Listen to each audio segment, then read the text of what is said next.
Hello students, I hope you are working hard in this class. This is a video for Module 3. We're going to talk a little bit about database decision making.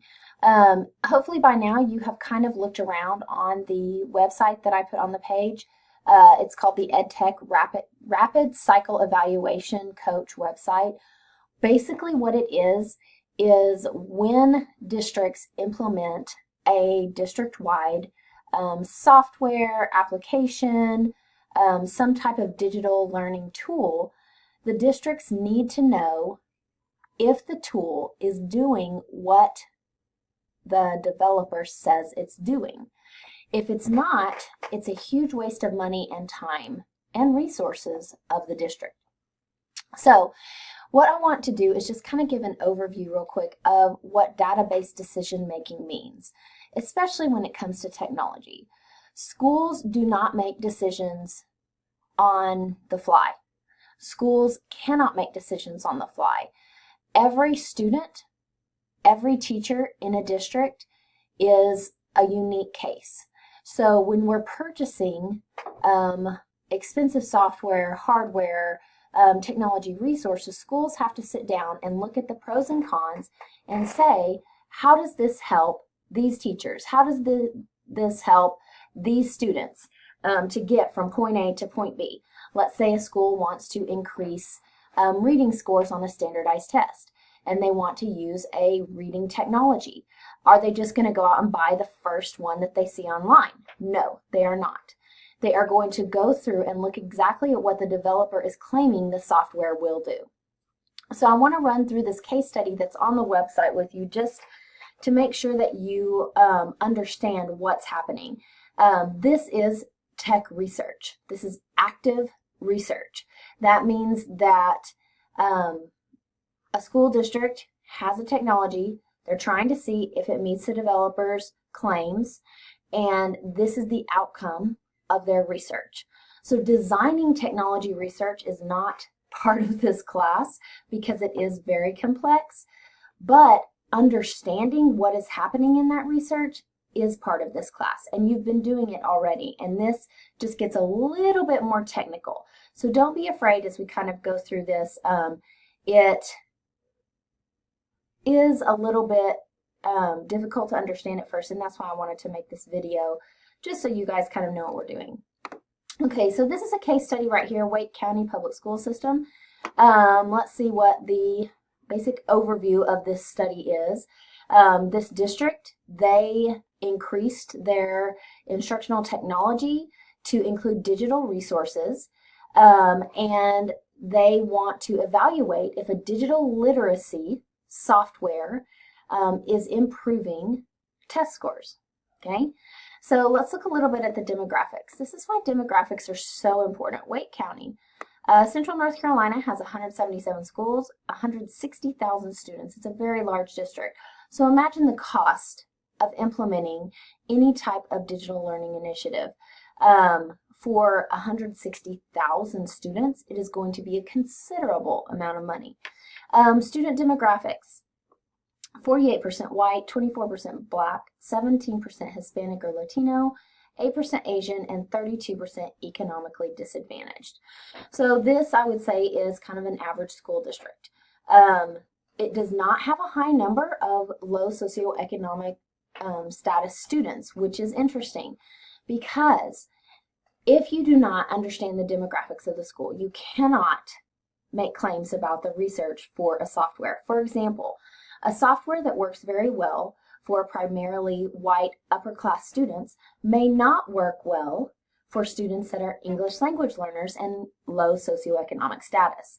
So we cannot ignore demographics. Demographics are key to understanding the research and key to making sure that we can use the technology in a similar school or test and see if it would work with a completely different demographic population. Never ignore demographics.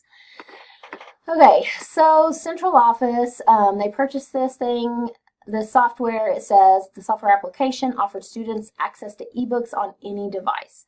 Teachers and students were excited about technology. The district did not know if it had any effect on student outcomes. So what the district needed to do was to design a research study to measure this.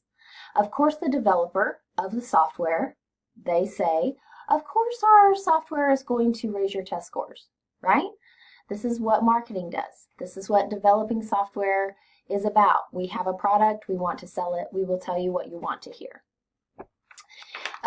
So they sought out the EdTech Rapid Cycle Evaluation Coach to help them design their research study.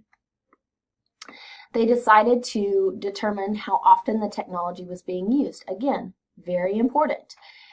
Students' background characteristics were also used. This includes demographics. This includes academics. This includes things like English language learners or special needs students. You can't just throw all of that out. You have to say, what populations am I looking at specifically? Are the populations using the technology equally or no? Equality in technology use is very important. So what did they find?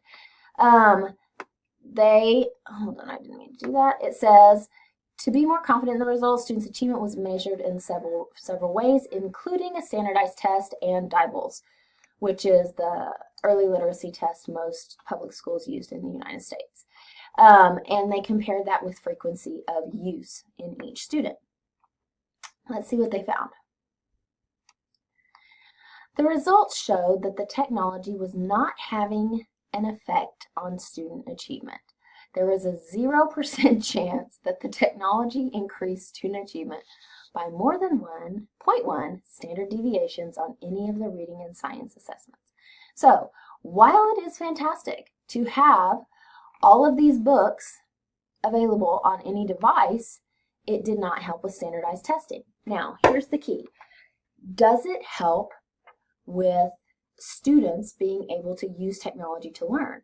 That wasn't measured, so it very possibly could. Does it help with accessibility? Students who are special needs being able to read books on a device can be very helpful. This study did not measure that. All this study measured was, does exposure to this technology improve standardized testing? According to this study, no. So, does this mean that the district should just throw the technology out? I would say probably not. I would also say there is probably a multitude of factors that this technology did help that were not measured. A research study can only measure a few things. You cannot measure everything by one research study. So know this, when your district says data-based decision making, it often means, does this software, application, or hardware improve standardized testing? Is standardized testing the ultimate result that we want our students to achieve from public schooling? I would say absolutely not. There are so many more things that are not measured by standardized tests, like critical thinking skills, creativity, things like that, that often software and technology can absolutely help with, but that are not measured by what the school district deems is important. So when you're looking through these case studies, keep that in the back of your mind. Yes, it's important to make decisions based on data. Yes, it's important to understand the limitations of the data. And yes, it's important to understand that standardized testing, while it may be important to the district, is not the be-all, end-all measurement of the quality or efficacy of technology integration in schools. Good luck with your module.